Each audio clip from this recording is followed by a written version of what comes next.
Welcome back to the channel. Now, you know that I've spoken to you quite a few times about what you do when you've just got really dry hands, and a lot of the time it's the seasons. Well, even though I trained in clinical aromatherapy, you can't remember every single oil, and this is a carrier oil, it's not an aromatherapy oil. But you can't remember every oil, and you do have your favourites. And I happened to be scrolling through some videos, and I like Sam and Nick, who were formerly Pixie Woo.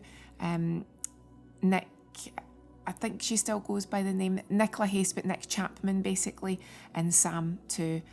Nick said, I think they've both got quite dry skin, and she was talking about her face, and she said that she swore by her Rosehip oil for her dry skin on her face.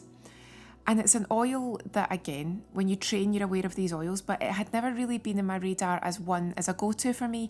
And maybe, again, that's because I don't have dry skin.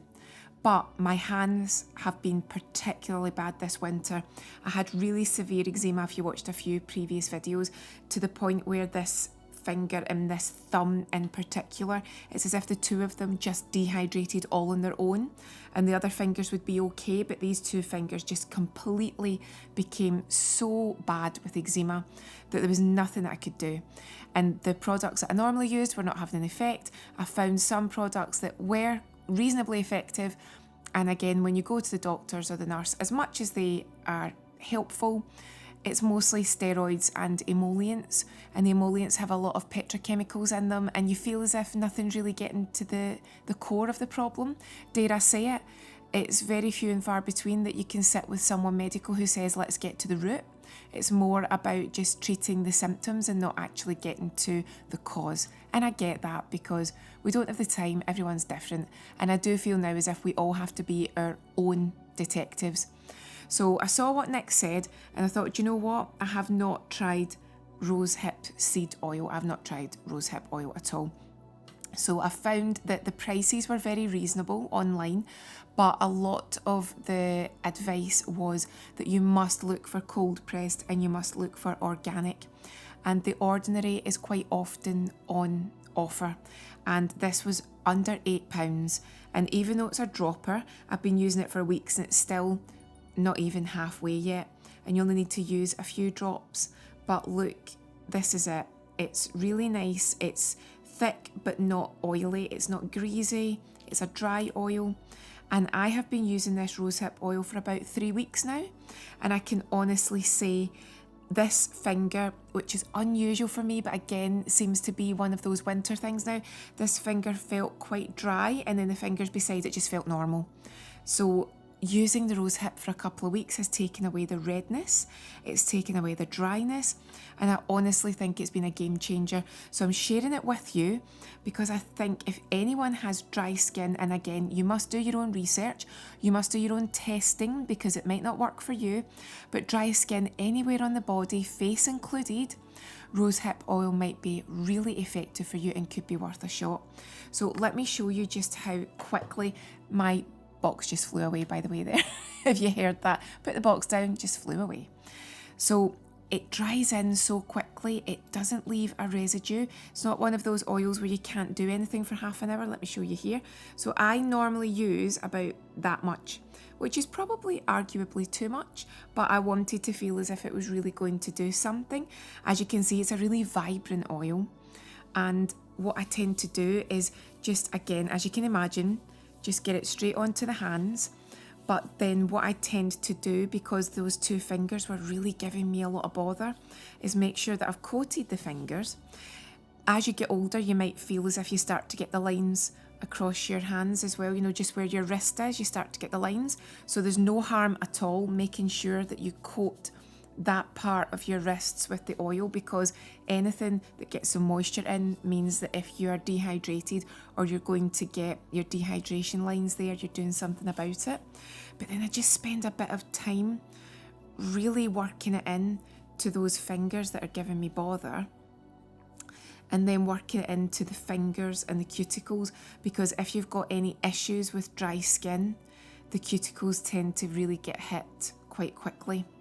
And let me talk you through some of the benefits of rosehip oil too, because again, it would have been in my training and my knowledge, but you just don't remember everything. You just tend to go, I love that oil, I love this blend, I love mixing this blend, I love that carrier oil, and you just tend to pick your favourites.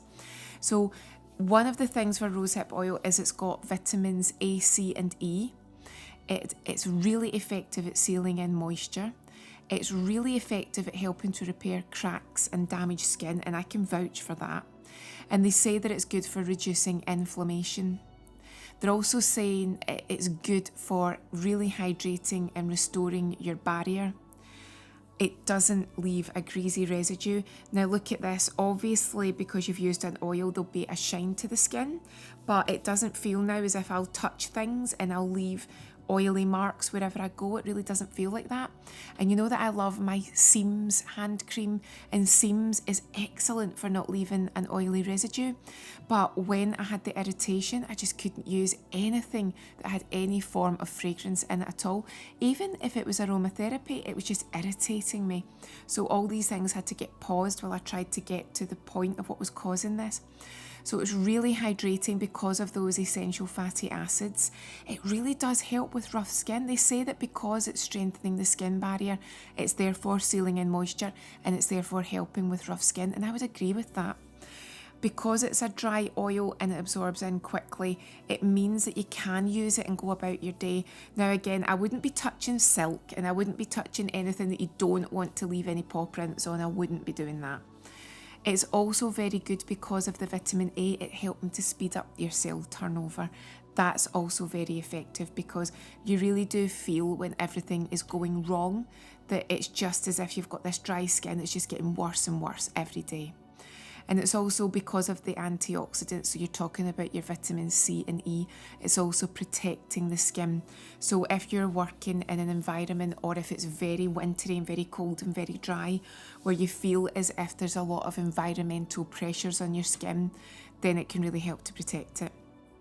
And it's also good for those cuticles, so it is nourishing and it really does help to do all this basically through deep hydration. So I mean, what else can you ask for? And then I've been using this when I remember during the day. So they say you only need to use it once or twice during the day, but I was maybe using it maybe about 4 times, I would say, at the most. Sometimes once or twice if it was a busy day, 4 times if I had a bit of time. And then at night, tried a new cream. Again, I like to test new ones out. Not going to lie to you, when I go to Boots or Superdrug to see if they've got my usual cream, my head will be turned if there's a special promotion on. And CeraVe is a good brand, so this was on promotion for, again, about £8, and I think it was normally about 12, might be wrong there, but it was definitely on promotion at 8. And this has again been very pleasant to use, effective, but I would say the Rosehip has been much more impressively effective.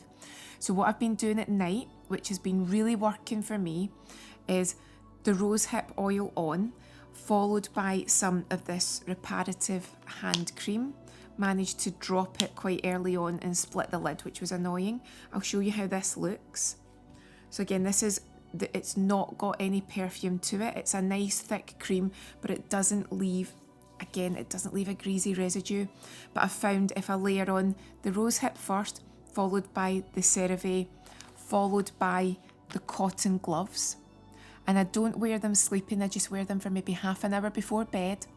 When I wake up in the morning, I really do feel a difference and I see a difference.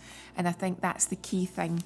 Not just how it feels, how it looks, but going about your day and not having any cracks in your skin, because cracks in your skin was something that was really new to me, really alien, but I had seen it in other people and I had so much sympathy for them, but actually going through it is a different thing. So honestly, if you've got dry skin on your face, some people say again it helps with texture and tone. Some people say that Rosehip can be very effective if you're recovering from an acne breakout. I would say proceed with caution, because what works for one may not work for another, but do your research online, because it feels to me as if Rosehip has been an oil that I have ignored for too long, and I will not be ignoring it anymore, especially when organic cold pressed, which is the goal, is such a reasonable price, which you can't say about everything. So let me know if you use Rosehip or if you think you're going to try it because you realise that you've got quite a few issues that it might help with.